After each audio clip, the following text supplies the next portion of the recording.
Reason में जो Israel का आउटलुक है, जो ईरान का आउटलुक है रीजन के हवाले से, ग्लोबल आउटलुक है। आपको लगता है कि जो 60 डेज के मुज़ाकरात हैं इसमें इजराइल एज अ स्पॉइलर अपना किरदार अदा करे?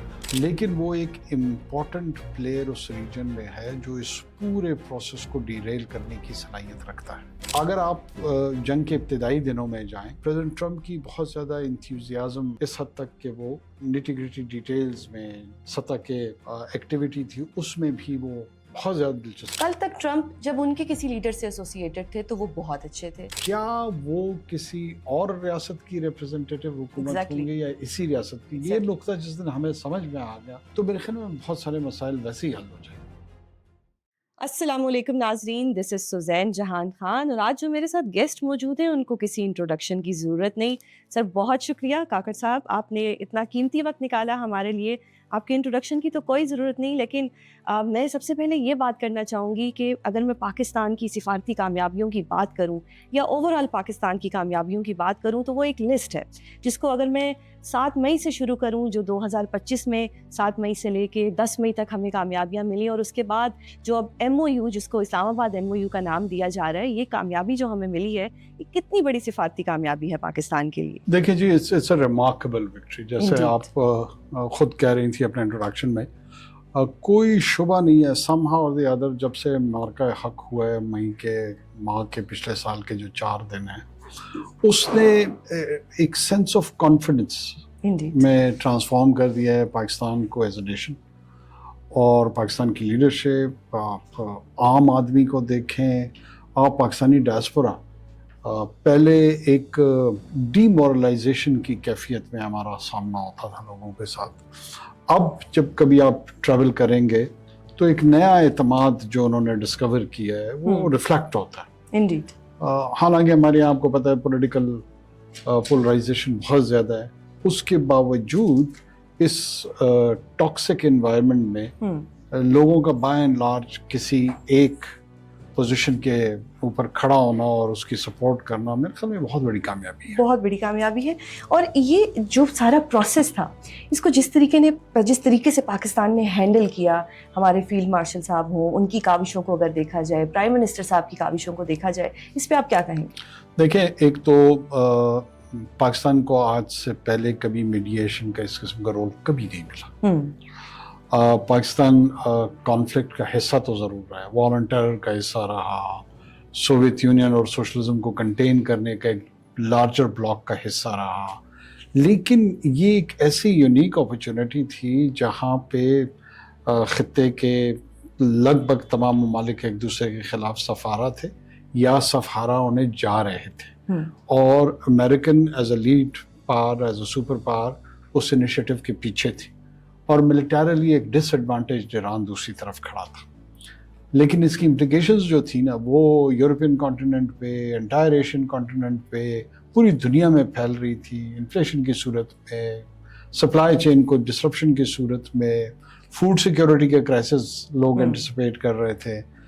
अब इस पूरे पैराए में किसी को ये जुर्रत नहीं हो रही थी कि वो आगे बढ़ के इनिशिएटिव लेता, और ये जो लास्ट ऑलमोस्ट 50 इयर्स की जो एनिमिटी थी between Iran and US on one hand, फिर रीजन में जो इजराइल का आउटलुक है, जो ईरान का आउटलुक है रीजन के हवाले से, ग्लोबल आउटलुक है, वो रेक्टर स्केल पे ऑल टुगेदर डिफरेंट है। ऐसे में ये सोचना या ये ऑफर करना कि हम इस बीच में कोई मीडिएशन के लिए किरदार अदा करते हैं, वो ज़्यादा खुद एक इंतहाई करेजस और रिस्की स्ट्रेटेजी, दोनों मैं कहूँगा कि रिस्की भी था और करेजस भी था। रिस्क इन्वॉल्व ये था कि जाहिर है आप का ऐसा एक्सपीरियंस ना होना, अनप्रेसिडेंटेड एक अपॉर्चुनिटी आपको मिलती है, तो either if it goes towards a success तो फिर आपको रिफत जो है ना वो आसमानों को छूती है, बिल्कुल, और अगर ना हो तो उसी तरीके से फॉल भी आता है। अल्हम्दुलिल्लाह मैं समझता हूँ कि फील्ड मार्शल साहब की जो कंसिस्टेंसी थी, जो उनकी पर्सनालिटी में एक क्लैरिटी और डिटर्मिनेशन का इम्तजाज है, जिसको वो बहुत फोकस होके and he puts his heart and mind both into his and the country's goals, उसका बड़ा हमें जो है ना डिविडेंड मिला और प्राइम मिनिस्टर साहब और उनकी जो एक सिंक्रोनाइज्ड किस्म की जो टीम एफर्ट है फॉर द स्टेट क्राफ्ट, जो रवायती एक हमारे यहाँ आपको पता है कि सिविल मिलिट्री इम्बैलेंस के हवाले से जो है ना हम बड़े से बड़े काम को भी जो है ना उसकी कैजुअलिटी बना देते हैं या बनाने की कोशिश करते हैं, वो आपको सामने नजर नहीं बिल्कुल कोई कंपटीशन या रेस फॉर द क्रेडिट आपको नजर नहीं आ रहा, बल्कि एक सप्लीमेंटिंग किस्म का किरदार, एक कम्प्लीमेंटिंग किस्म का किरदार आपको नजर आ रहा है कि जहाँ जहाँ जिसका किरदार आ रहा है दूसरा फरीक उसको उतनी स्पेस प्रोवाइड कर रहा है, एक्स्ट्रा स्पेस प्रोवाइड कर रहा है कि end result achieve, and that's how we got it. अच्छा, अब एमओयू तो साइन हो गया, इसका क्रेडिट पाकिस्तान को मिला जो बनता भी है। आपको लगता है कि जो 60 डेज के मुज़ाकरात हैं इसमें इजराइल एज अ स्पॉइलर अपना किरदार अदा करेगा? देखिए, आप उसको स्पॉइलर कहें या उसके जो स्ट्रेटेजिक इंटरेस्ट हैं, हमें बहुत cautious and we should remain very, वो रहना पड़ेगा एज अ मीडिएटर। हम इसमें फ़िलहाल फ़रीक नहीं है इस जंग में कि हम ईरान के साथ बतौर फ़रीक खड़े हैं या दूसरी जानिब फ़रीक खड़े हैं, हम तो दोनों फ़रीक़ैन को करीब लाने की कोशिश कर रहे हैं। इजराइल इस पूरे जो नेगोशिएशंस का अमल है उसका हिस्सा नहीं है, लेकिन वो एक इम्पॉर्टेंट प्लेयर उस रीजन में है जो इस पूरे प्रोसेस को डीरेल करने की सलाहियत रखता है, अभी भी बिल्कुल रखता है। और मेरे ख्याल में हमें अपनी आंखें अपने कान दोनों खुले रखने चाहिए। ये ना भूलें कि 2 दिन से जिस तरीके से public rebuke Israeli prime minister को, इजराइल में कैबिनेट के मेंबरान को प्रेसिडेंट ट्रंप की जानिब से आ रही है, जेडी वेंस की जानिब से आ रही है, और वो पब्लिकली है, बिल्कुल है, दिस अगेन इज अनप्रेसिडेंटेड। ये रियलाइज करवाना, ये याद दिलवाना कि आपकी जितनी भी जंगी सलाहियत है उसमें आधी से ज़्यादा अमेरिकन टैक्स पेयर्स और अमेरिकन टेक्नोलॉजी और अमेरिकन क्राफ्ट्समैनशिप पे डिपेंड करती है। कभी भी एटलीस्ट मेरी याददाश्त में नहीं है कि इतना पब्लिक रिब्यूक जो है ना वो इजरायली लीडरशिप को मिला हो। अगर आप जंग के इब्तिदाई दिनों में जाएं तो प्रेसिडेंट ट्रंप की बहुत ज़्यादा इंथ्यूजियाज़म इवन इस हद तक कि वो निटी ग्रिटी डिटेल्स में जो ऑपरेशनल सतह के एक्टिविटी थी उसमें भी वो बहुत ज़्यादा दिलचस्पी ले रहे इन्वॉल्व थे बहुत ज़्यादा। और जिस अंदाज में इजरायली लीडरशिप ने, प्राइम मिनिस्टर नेतन्याहू ने उनको एक प्रोजेक्शन ऑफ वॉर दी थी कि ये ऐसे अनफोल्ड होगी, पहले 48 घंटों में ये होगा, अपनी इंटेलिजेंस असेसमेंट दी थी कि उसके हफ्ते तक ये हो जाएगा, तो वो एक ऑर्डर था और प्रेसिडेंट ट्रंप शायद उसी को अनफोल्ड होता हुआ देखना चाह रहे थे, लेकिन रियलिटी में इट वाज अदरवाइज। ट्रू। इसको मैं खुद लिंक करता हूँ उस फेमस लंचन में जब उन्होंने फील्ड मार्शल आज़म मुनीर साहब को, जनरल आज़म मुनीर को इनवाइट किया था, एंड रिपोर्टेडली ये ओपन सोर्स में मौजूद है कि उनकी कॉन्वर्सेशन हुई थी ओवर ईरान। बिल्कुल। बदकिस्मती से हमारे यहाँ फिर मैं कहूँगा पॉलिटिकल पोलराइजेशन की वजह से लोगों ने उसको बड़े स्क्यू और डिस्टॉर्टेड अंदाज में कहा कि जी वो पाकिस्तान की सरजमीन चाहते हैं, एयर स्पेस चाहते हैं। और मुझे जो ज़्यादा अफसोस हो रहा है वो ये हो रहा है कि इस तमाम अमल के कंक्लूड होने और पाकिस्तान का जो किरदार था वो सामने आने के बावजूद न किसी तज्ज़ियाकार ने, न किसी एनालिस्ट ने, न किसी एक्यूज़र ने ये कहा कि यार मुझसे गलती हो गई, समझने में गलती हो गई, हर्ट होती है ना हमारी, एनालिसिस में गलती हो गई, बस वो उसके साथ दफना दिया गया। Very unfortunate. मैं उसको लिंक करना चाहता। अब उसमें यकीनन जो फील्ड मार्शल की जो असेसमेंट थी ऑन ईरान, और he had a fairly different understanding of Iran's military capability, Iran's society, Iran's government structure, all of it, than the Israeli assessment. और initially it appears कि President Trump जो है ना वो Israeli narrative के साथ साथ चल रहे थे, लेकिन जो जंग अनफोल्ड होती गई है मुझे somehow ऐसे फील हो रहा है कि he recalled those conversations with the field marshal, और शायद उसके अपने थॉट प्रोसेस में ये लग रहा है کہ he could now realize that which one was more realistic. اور اس ریئلسٹک اسسمنٹ کو بیس رکھتے ہوئے سمجھتے ہوئے میرے خیال میں جو پاکستان کی میڈیشن کا رول تھا it played a very important role those conversations کہ اس نے یہی سوچا کہ دس از دا gentlemen this is the country اور بار بار which understands great Iran the leader best. Great guy بار بار کہا ٹرمپ صاحب نے. اچھا یہ کچھ عناصر ہمارے ملک میں موجود ہیں جو یہ نہیں سوچتے کہ یہ پاکستان کی کامیابی Absolutely, ہے absolutely. Regardless of any political party. آپ پاکستانی ہیں سب سے پہلے, آپ کی کوئی بھی پارٹی ہو, آپ پاکستان کو ریپرزینٹ کر رہے ہیں. یہ کیسے یہ جو تقسیم ہے یہ ختم ہوگی؟ کل تک ٹرمپ جب ان کے کسی لیڈر سے ایسوسیٹڈ تھے تو وہ بہت اچھے تھے. آج جب ٹرمپ نے ایک چیز کو اینالائز کیا کہ مجھے کہاں سے صحیح مشورہ مل رہا ہے, کہاں سے صحیح بات بتائی جا رہی ہے, یہ ڈویژن کیسے پاکستان میں ختم ہو؟ دیکھیے میں یہ بدقسمتی ہے ہمارے یہاں, اور اس کو بدقسمتی کہیں, جہالت کہیں یا بغض کہیں؟ تینوں کا امتزاج ہوتا ہے. جب انسان غلط ایٹیٹیوڈ اختیار کرتا ہے, غلط کنکلوژنس پہ پہنچتا ہے, رانگ اوپینین قائم کرتا ہے, تو اس میں دو تین عوامل ہوتے ہیں جس کا آپ نے خود بھی ذکر کیا. اس میں بغض بھی ہوتا ہے, اس میں جہل بھی ہوتا ہے, لا علمی بھی ہوتی ہے, غصہ بھی ہوتا ہے. تمام چیزیں اس میں آپ کے جو انڈرسٹینڈنگ ہوتی ہے اس کو بلر کر دیتی ہے. اس کو سمجھنے میں آپ کو آپ قاصر ہوتے ہیں اور بہت مایوپک انداز میں آپ چیزوں کو دیکھنا شروع کر دیتے ہیں.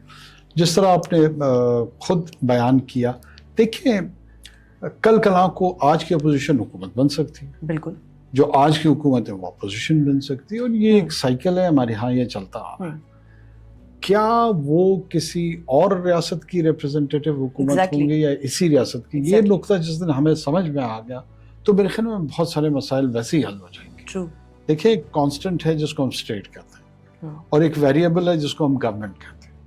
تو ویریبل کا اور کانسٹنٹ کا جو ہے نا اپنا ایک لنکیج اور ایک اپنا تعلق ہوتا ہے. اس تعلق کو انڈرسٹینڈ کرنے کی ضرورت ہے. یہ گورنمنٹ ویریبل میں کبھی ڈے آف دا گورنمنٹ بن سکتی ہے, کبھی ڈے آف دا اپوزیشن بن سکتی ہے. You never know. اور یہ سائیکل چلتا آ رہا ہے اور چلے گا. ایگزیکٹلی. اس میں ہمیں جو کانسٹنٹ ہے جس کو ہم ریاست کا نام دے چکے ہیں, وہ اس کانسٹنٹ پہ حملہ آور ہونا یا اس کی جو بیسک ایسنس ہے یا جو اس کا بیسک سٹرکچر ہے اس کی ضد میں کھڑا ہونا, میرے خیال میں یہ بہت ہی انفیوریبل سچویشن ہے. اور شاید وقت کے ساتھ ساتھ لوگوں کو یہ ریئلائز بھی ہوگا, اور ہم اس بیچ میں ایک ایسی کانسٹیٹیوسی پرٹیکولرلی ینگ جنریشن کی کریٹ کر دیتے ہیں کہ جو نیگیٹو ایموشنز کی طرف یا نیگیٹو اوپینینز کی طرف ان کی ریسیپٹیونیس بڑھنی شروع ہو جاتی ہے. اور میرے خیال میں یہ سب سے بڑا نقصان ہم کر جاتے ہیں کہ جو انفلٹرڈ اوپینینز ہوتی ہیں آف ریلیٹیولی ینگ ایج, وہ ان کو فلٹر ہونے کے لیے اگر 5 ماہ لگنے ہوں گے تو وہ 5 سال لگتے ہیں یا 10 سال لگتے ہیں یا 20 سال. Unfortunate, very unfortunate. تو اب کلیکٹیو نیشن کا جو ٹائم سپین ہے اور ٹائم فریم ہے اس کا ضیاع کر رہے ہیں. شعور کی کمی اس کو کہیں, لیک آف ایجوکیشن کہیں, یا آنکھوں پہ کوئی پٹی بندھی ہوئی ہے کسی کی محبت کی اور کسی کی نفرت کی؟ دیکھیے آپ محبت اور نفرت کسی سیاسی شخصیت سے کرتے ہیں, ادروائز کرتے ہیں, یہ تو چلے آپ کا ایک انڈیویجول چوائس ہے. آپ کو کوئی شخص کوئی بھی سیاسی شخصیت پسند ہے, کوئی سپورٹس کی سیلیبریٹی پسند ہے, کوئی اور آرٹ پرفارمنس کے حوالے سے کوئی شخصیت پسند ہے. اس میں نہ کوئی قباحت ہے نہ اس پہ کوئی ممانعت ہے. بات یہ ہے کہ جب آپ کی پسندیدگی سرٹن آربٹ کے ریڈ لائنز کو کراس کرنا شروع کریں تو وہاں پہ پرابلم.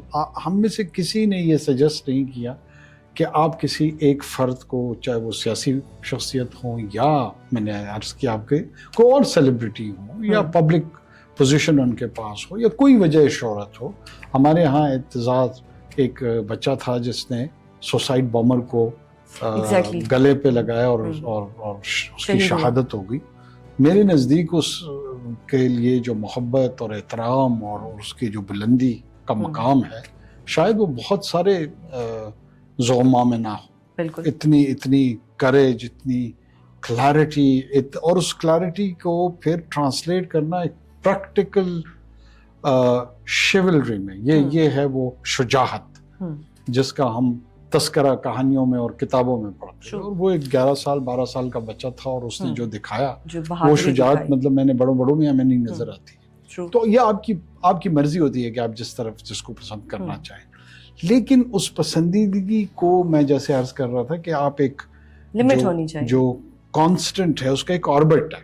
बिल्कुल उस ऑर्बिट को अगर जब आप डिफाई करना शुरू कर देंगे ना तो फिर आप कन्फ्रंटेशनल पोजीशन पे ले आते हैं। एक किताब है आउट डेमोक्रेसी डाइज, उसमें एक बुनियादी नुक्ता यही है कि जब आप सियासी मुखालफत को, पॉलिटिकल अपोजिशन है, मैं एक जमात से ताल्लुक़ रखता हूँ, आप किसी और जमात से ताल्लुक़ रखते हैं, ये मुखालफत इश्यूज़ पे हो सकती है, पॉलिसीज़ पे हो सकती है, अप्रोच पे हो सकती है, आउटलुक पे हो सकती है, लेकिन जिस दिन आप इस मुखालफत को मुखासमत और एनिमिटी में कन्वर्ट कर दें, दुश्मनी बना दें, तो उस दिन जमहूरियत की एग्जैक्टली अच्छा सर, वो फौत हो जाती है। ये इस किस्म के अनासर पाकिस्तान में मौजूद हैं।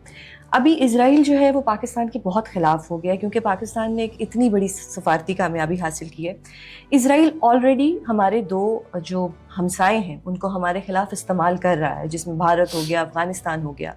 ये आगे चल के कितनी परेशान कुन बात हमारे लिए साबित हो सकती है? देखें, मेरे ख्याल में खिते में बहुत डीप तब्दीलियाँ आ रही हैं।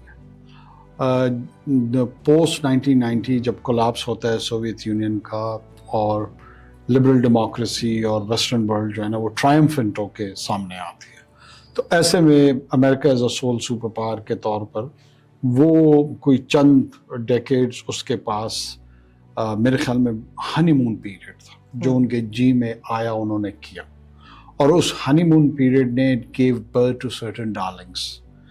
One of the darling was India, the second was Israel, or rather first was Israel, second was India. You can do the order, chronological order में कौन आगे या कौन पीछे।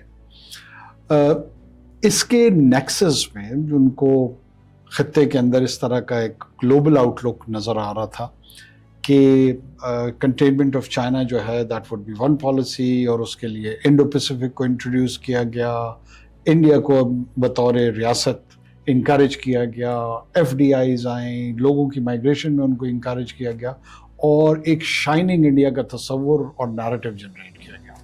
साथ में मिडल ईस्ट, नॉर्थ अफ्रीका में जो पुलिसमैन था वो इजराइल की रियासत को इतना मजबूत इंस्टीट्यूशनली कर दिया गया कि वो खिते में एक अनचेक्ड पावर के तौर पे, जिसके मुकाबले में कोई भी ताकत ऐसी नहीं थी जो उसके सामने किसी किस्म का स्टैंड ले सके। और साथ में हिंदुस्तान और इजराइल की नेक्सस और अलायंस भी बन गया।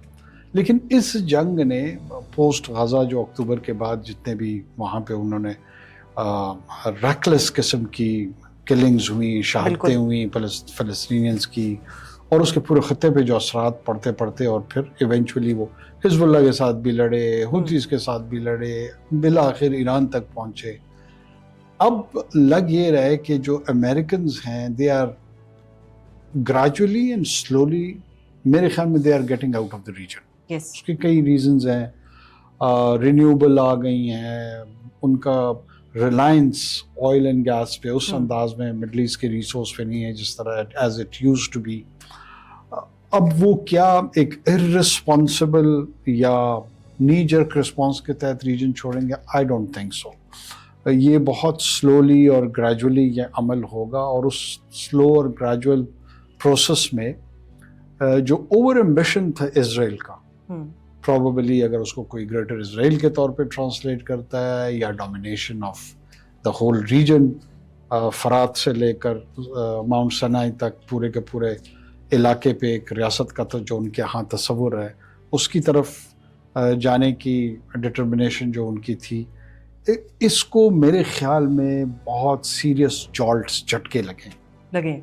बिल्कुल लगे। लेकिन इन झटकों के बाद वो रिटेलिएट भी तो कर सकता है, क्योंकि जो एक लास्ट ईयर झटका लगा हिंदुस्तान को, वो अभी तक उसके गुस्से में है क्योंकि उसकी बहुत जग हसाई हुई। अल्लाह ताला ने पाकिस्तान को बहुत कामयाबियाँ दी। ہندوستان ہمارے بلوچستان میں بھی گھسا ہوا ہے. آن دا ادر ہینڈ اگر کے پی کی بات کی جائے وہاں پہ بھی دہشت گردی ہے, اور یہ سارے تانے بانے اسرائیل ہندوستان کے ساتھ جا کے جڑتے ہیں.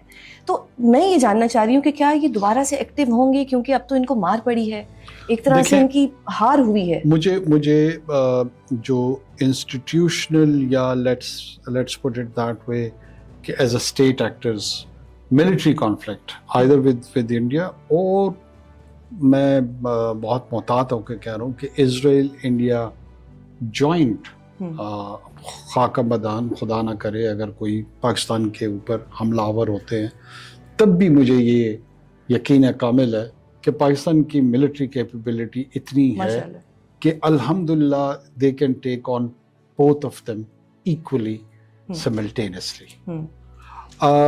پرابلم ہمیں جو آ رہی ہے, جو شاید وہ بھی ریئلائز کر رہے ہیں, وہ ہماری فالٹ لائنز اور جو نان اسٹیٹ ایکٹرز کی صورت میں, خصوصی طور پہ بلوچستان کے اندر, خیبر پختونخوا کے اندر, اور کہیں بھی وہ ضرور اس طرح کی ایگزامینیشنز کریں گے کہ کہاں کہاں پہ کام کیا جا سکتا ہے. That is more a safer option with them. وہ ان کے اوپر they are masquerading as very powerful in the region. اگر وہ ایسا کوئی عمل کریں گے جیسے ہندوستان کا وہ نقاب جو ہے وہ ہم نے بالکل اتار دیا ان 4 دنوں میں, تو اسرائیل ول کیلکولیٹ دیٹ ٹو. ان کی ایک جو سینس آف انوینسبلٹی ہے, اگر وہ سینس آف انوینسبلٹی اٹیک ہو گئی, ڈبنک ہو گئی اور انفولڈ ہو گئی, کین دے افورڈ دیٹ؟ میرے خیال میں جو پورے کا پورا تصور ہے ان کی ایک ناجائز ریاست کا, وہ بکھر کے رہ جائے گا. تو they will think they are not, they probably are more profound than Indians in my assessment. So they will think 1000 times before having a direct conflict with the state of Pakistan. تو یہ تو میری assessment اس front پہ ہے کہ اگر کوئی military hot pursuit ہوتا ہے, یس جو ہمارے بدقسمتی سے non state actors B L A کی صورت میں ہیں, بی ایل ایف کی صورت میں ہیں, ٹی ٹی پی کی صورت میں ہیں, جتنے بھی ملیٹنٹ آؤٹ فٹس ہیں, اس میں بھی میرے خیال میں اگر اسرائیلیز آپریٹ کریں گے وہ وایا دہلی کریں گے, وایا انڈیا کریں گے, وہ خود فور فرنٹ پہ شاید کبھی نہ آئیں. ڈیفینیٹلی وہ they will be behind the Indian initiatives, اور انڈینز ہی یہاں پر لیڈ رول اپنے پاس رکھیں گے, اور اس میں فائنانسز, ٹریننگ, اسمال گیجٹس کی اویلیبلٹی, یہ چاہیں گے, یہ اچھی طریقے سے سمجھتے ہیں کہ پاکستان کی جیوگرافی کو انڈو اللہ کے فضل سے اب نہیں کیا جا سکتا. وہ کرنا کیا چاہ رہے ہیں ہمارے ساتھ, وہ دیکھ رہے ہیں کہ کتنے ڈٹرمن ہے ٹی ٹی پی والے, کتنے ڈٹرمن ہے بی ایل اے والے. تو 10, 15, 20 ایئرس کی ڈٹرمنیشن بھی اگر ان کو نظر آئے تو it's good enough for them. اور وہ 15 to 20 years they would try their level best کہ پاکستان کو بلیڈ کرایا جائے انٹرنلی. تو اگر ٹوٹے گا ٹرائی ہی کر سکتے ہیں آپ, تو وہ ٹوٹے گا نہیں الحمدللہ. لیکن جو پراسپیرٹی ہونی چاہیے, جو پروگرس ہونا چاہیے, جو رائٹ فل اس کا ایک ڈگنیفائڈ مقام ہے, اس کا جو اکنامک پوٹینشیل اس نے ریئلائز کرنا ہے, اس نے اپنا سوشل پوٹینشیل ریئلائز کرنا ہے, اس میں ایز اے اسٹمبلنگ بلاک کے طور پہ اس کو استعمال. اچھا ایک اور چیز سر بتائیے گا, یہ پاکستان میں تو ہوتا تھا کہ جب بھی کوئی اچھا کام ہوتا تھا کرٹیسزم اپنے لوگ کرتے تھے, اپنا میڈیا کرتا تھا. یہی اب ہم نے دیکھا کہ ایران میں بھی ہوا, ایرانی پریزیڈنٹ کو ٹویٹ کرنا پڑی کہ میں اتنی کوششیں کر رہا ہوں, اس کے باوجود مجھے غداری کا لقب دیا جا رہا ہے. ٹرمپ پہ بھی یو ایس کا جو میڈیا ہے وہ بہت تنقید کر رہا ہے. یہ تنقید ہیلدی تنقید ہونی چاہیے.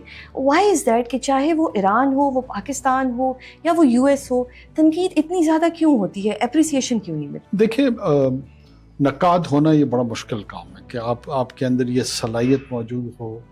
نقاد کیا ہوتا ہے؟ نقاد میرے نزدیک وہ شخص ہوتا ہے یا وہ ٹرینڈ انڈیویجول ہوتا ہے جو کہ بالکل آبجیکٹیولی کسی بھی کام کی اپریسیشن کرنا جانتا ہو, فراخ دلی کے ساتھ وہ بتا سکے کہ یہ کام بہتر ہوا ہے بلا خوف. اس میں خوف آپ پہ مختلف قسم کے الزامات لگ سکتے ہیں کہ آپ طاقت جو وقت کی ہے اس کی خوشنودی حاصل کرنا چاہتے ہیں, اور کئی الزامات لگ سکتے ہیں. اور ساتھ ساتھ میں اس کے اندر جو کمی و بیشی ہے उस कमी और बेशी की निशानदेही भी दुरुस्त अंदाज में करना कि आप रियलिस्टिकली उसके जो फ्लॉज हैं या उसकी जो डेफिशिएंसीज हैं उसको हाईलाइट कर सकें और साथ में उसके सॉल्यूशंस भी सजेस्ट कर सकें। तो ये एक ऑल प्रोसेस है। हमारे यहाँ तनकीद के नाम पे गाली बकना, गुस्से का इजहार करना, इमोशनल जो टेंट्रम्स हैं उनको एक फेवरेट स्लोगन के तौर पे, एक फेवरेट जर्गन के तौर पे उसका इस्तेमाल करना, और बदकिस्मती से जो वो क्रिटिकल थिंकिंग का जो प्रोसेस था जिसमें अप्रिसिएशन भी थी, जिसमें जो फ्लॉज की डेफिशिएंसीज थी उनको भी हाईलाइट करके सॉल्यूशंस भी बताना था, उस प्रोसेस से हम बिल्कुल दूर हट गए। बिल्कुल। और उसकी जगह लड़ाई झगड़ा, गालम गलोच और एक ऐसा साइकोटिक किस्म का प्रोसेस में हमने पूरी एक जनरेशन को धकेल दिया है कि वो उस पूरे अमल को हक की रिप्रेजेंटेशन, वो समझते हैं this is the right. Rebellious होना हमारे लोगों को क्यों इतना पसंद है? I want to know from you. Sorry, rebellious होना, ऐसे लीडर को पसंद करना जो थोड़ा रिबेलियस है, ऐसी बातों को सुनना, ऐसी ट्वीट्स को देखना, ऐसे यूट्यूबर्स को सुनना, व्हाई इज दैट? देखिए, एक आइकोनोक्लास्टिक कल्चर, ये आइकॉन के को डिफाई करने का जो एक साइकी है, वो मेरे ख्याल में हमेशा से इंसानी माशरे में, इंसानी जो सिविलाइजेशन इवॉल्व हुई है उसके अंदर रही है। इंसान के अंदर दोनों सलाहियतें मौजूद हैं, अथॉरिटी को फॉलो करने की भी और अथॉरिटी को डिफाई करने की भी। अच्छा, जो डिफाइंस हैं उसकी भी अपनी एक अहमियत मौजूद है। ऐसे नहीं है कि डिफाइंस की अहमियत नहीं है। मेरे नज़दीक अगर इंसानी ज़िंदगी में डिफाइंस का एलिमेंट ना होता तो इंसान ईथॉस को, वैल्यूज़ को, उसकी जो प्रोग्रेस है, उसको, उसका जो बेहतर होना है, वो अमली रुक जाता। तो इसकी एक नुआंस है, एक शेड है, उसकी एक वैल्यू है। लेकिन जब वो सेटलमेंट की तरफ आता है तो फिर एक बड़े अरसे तक उसकी जो कंटिन्यूएशन है उसमें अथॉरिटी की जो ओबीडियंस है वो उसका ट्रेट और उसका कैरेक्टर बन जाता है और वो उसके लिए सेंस ऑफ प्राइड बनता है। कुरान हकीम की एक आयत है कि अल्लाह और उसके रसूल और जो लोग साहिब इक़्तिदार हैं उनकी इताअत करो। अब वो साहिब इक़्तिदार होने के लिए एक प्रोसेस जो डिफाइंस से होते हुए एक सेटलमेंट की तरफ जाते हैं, और जब वो एक सेटलमेंट हो जाती है तो फिर उस ऑर्डर में ओबीडियंस वो डिमांड करता है। हमें इस ट्रांजिशन की ना समझ आ रही है, कुछ समझ नहीं आ रही। हमें ये नहीं पता कि पाकिस्तान एक रियासत के तौर पे वो सेटल्ड ऑर्डर है, और उस सेटल्ड ऑर्डर में अब डिफाइन से ज़्यादा जो ओबीडियंस है वो एक ऐसा ट्रेड है जो सेंस ऑफ प्राइड है। हम किसी फॉरेनर के या किसी कोई ऑक्यूपाइंग फोर्स यहाँ पर नहीं है जिसमें हम उसको रेजिस्टेंस के इस्तियारे के तौर पे उस पर हम डिफाइंस दिखा रहे हैं।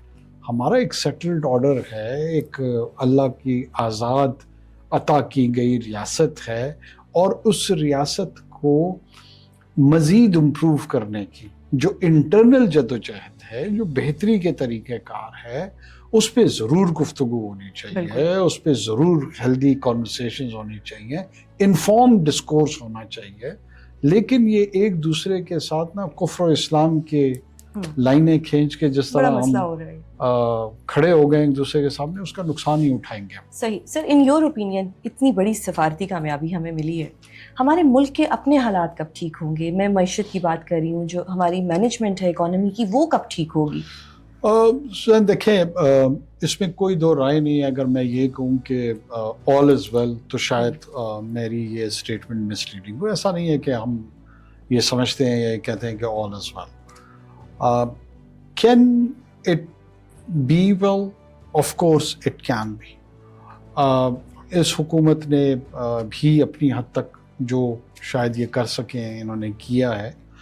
मज़ीद करने की गुंजाइश है, डेफिनेटली है।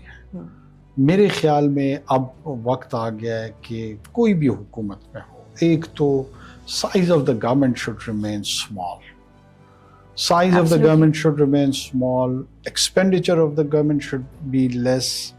By the time you raise your revenue generation, जो एक्सपेंडिचर का पार्ट है वो आपके अपने आप है ना, मैं 100 रुपए कमा रहा हूँ और 140 रुपए स्पेंड कर रहा हूँ, तो एटलीस्ट मैं उसको 70 पे ले आऊँ, मैं उसको 60 पे ले आऊँ।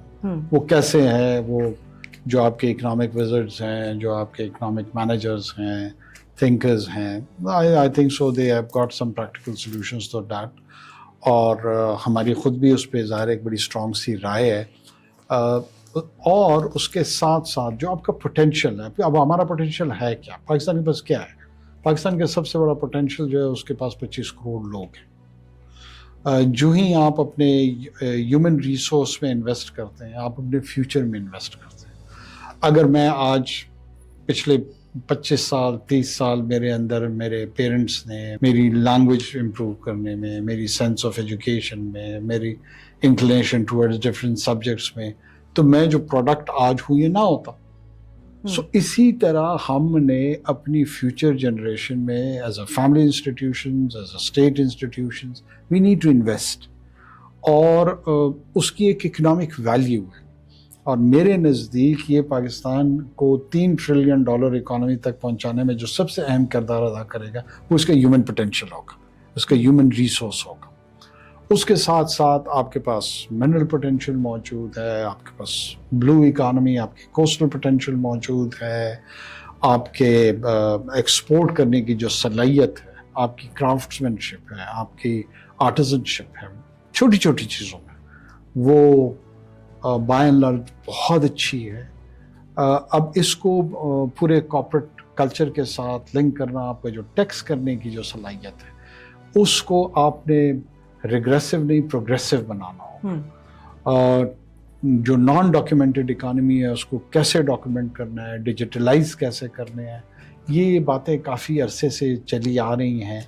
It's high time now we need to translate that, और एक नेशनल एजेंडा अगर इस पर किसी की भी हुकूमत हो, किसी भी जमात की हुकूमत हो, चंद बेसिक्स जो हैं मेरे ख्याल में वक्त आ गया कि अब हम उस पर we should have a understanding, और हमें उस पर तमाम लोगों को एक कंसेंसस डेवलप कर लेना चाहिए। सर मुझे आपसे सीखने का बहुत मौका मिल रहा है, लेकिन क्योंकि अब प्रोग्राम का वक्त कुछ कम है और मैं चाहूंगी कि मैं अगले प्रोग्राम में आपसे मजीद जो है वो नॉलेज गेन कर सकूं, मैं बजट पे भी आपसे बात करना चाहूंगी, लेकिन बहुत शुक्रिया अपना कीमती वक्त देने के लिए। नाज़रीन, अगले हफ्ते आपसे दोबारा मुलाकात होगी, अपना बहुत ख्याल रखिएगा। अल्लाह हाफिज।